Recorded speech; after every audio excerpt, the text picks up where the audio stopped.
I ran across this really interesting article and I thought I'd have fun and share it with everyone. So it's 5 new COVID-19 myths plus 5 more that won't go away. And actually, I got one of them wrong. Maybe you'll guess which one it is.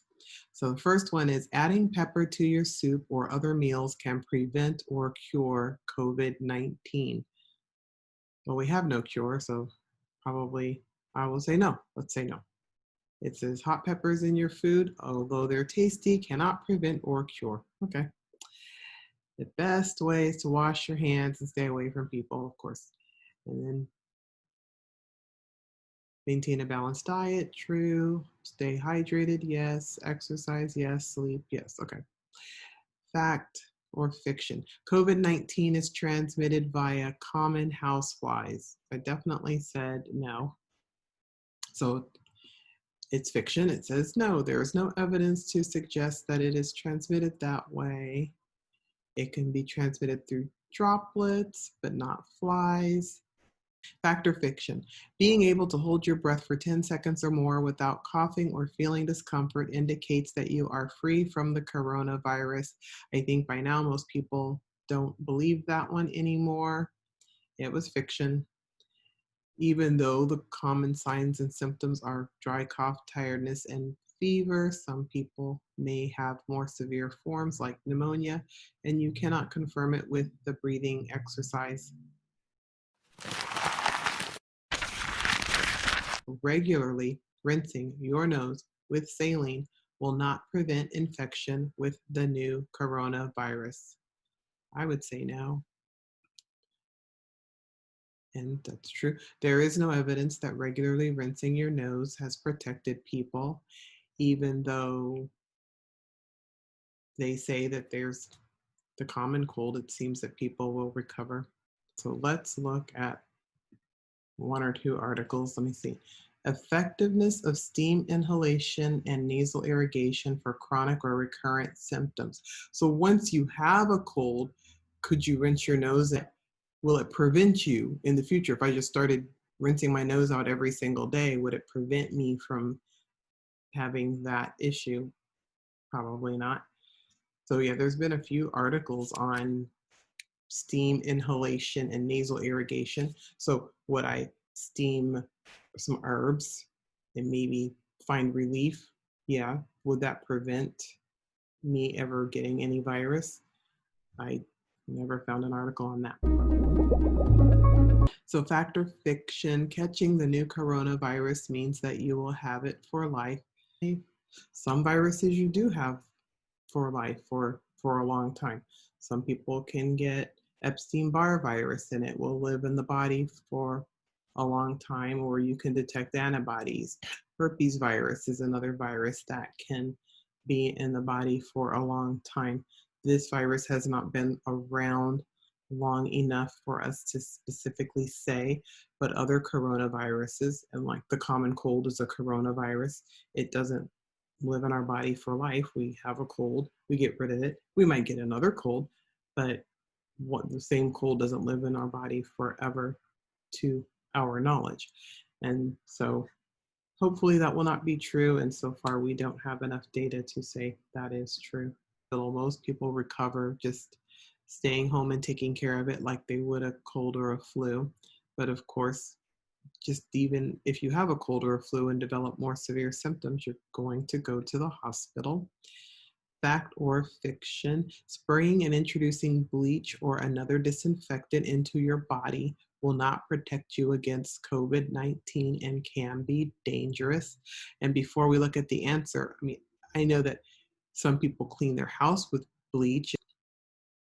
It's just always a good idea to eliminate lots of stuff from surfaces. You cook chicken, there's salmonella, there's all sorts of different things that live on surfaces. So it's always good to keep your kitchen clean with whatever cleaner you're using. So bleach in your clothing and in your kitchen, cleaning things would be good, but definitely it is not supported to have it enter your body. This article says, do not under any circumstances spray or introduce bleach or any other disinfectant into your body because it can be poisonous. And it's even irritating to your eyes. I know that. I pour bleach. It definitely doesn't make my eyes very happy. And keep it away from children. So here's another one. Fact or fiction, thermal scanners are effective in detecting people who have developed a fever. So I have traveled to other countries before, and you do go through some sort of technology where it identifies people who are hotter than everyone else, and they will detain you for that. So yeah, it's a fact. They're effective. It doesn't tell you why you have a fever, but it can detect if you are hotter than a normal person. And there are many causes of fever, and it says to call a healthcare provider if you think you actually have a fever due to something like malaria because you visited a country that has malaria, or you've been bitten by a mosquito, or dengue fever. You know, there's a lot of different times you would want to see about why you have a fever. But so the thermal scanner can remotely, without touching you, figure out if you are hot. Fact or fiction? Ultraviolet lamps are an effective method to disinfect hands or other areas of the skin.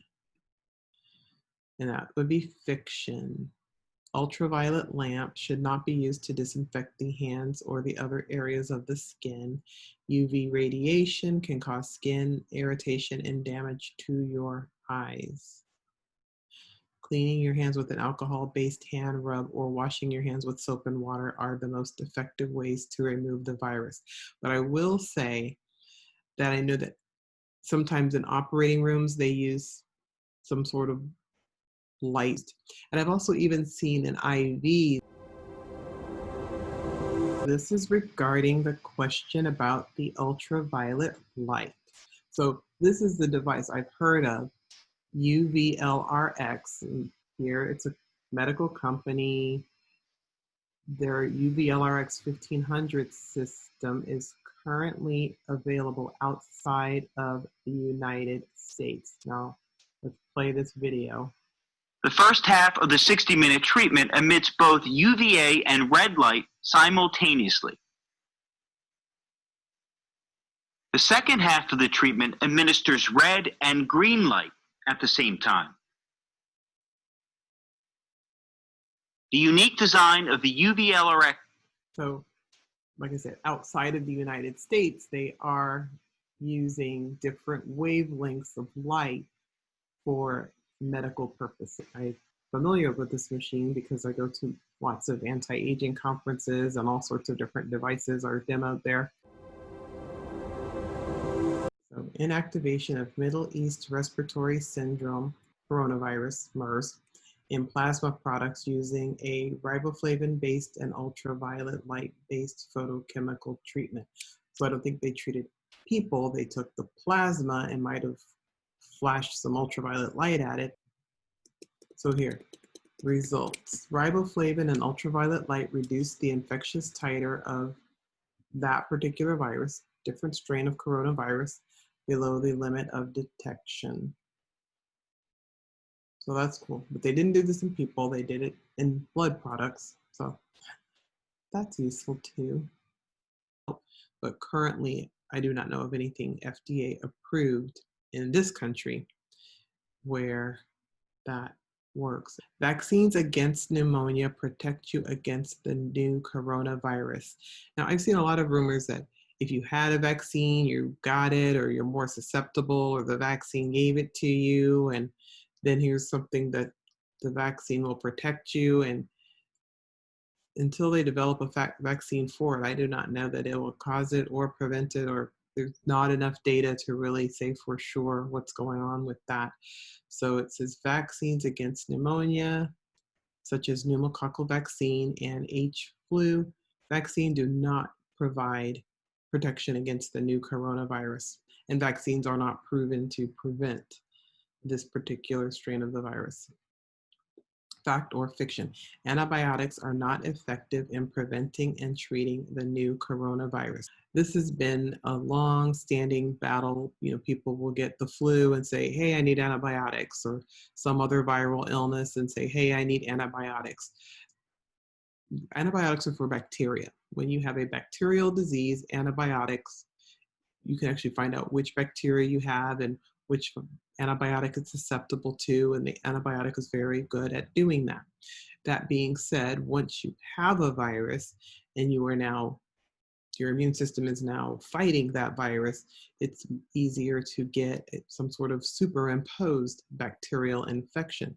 But no, the antibiotic will not prevent or treat any virus, including this virus. But some people get them later for some other issue. And this is what the fact says. Antibiotics work against bacteria, not viruses. And this is a virus. And somebody who's already hospitalized might get antibiotics just because they get a bacterial infection on top of that.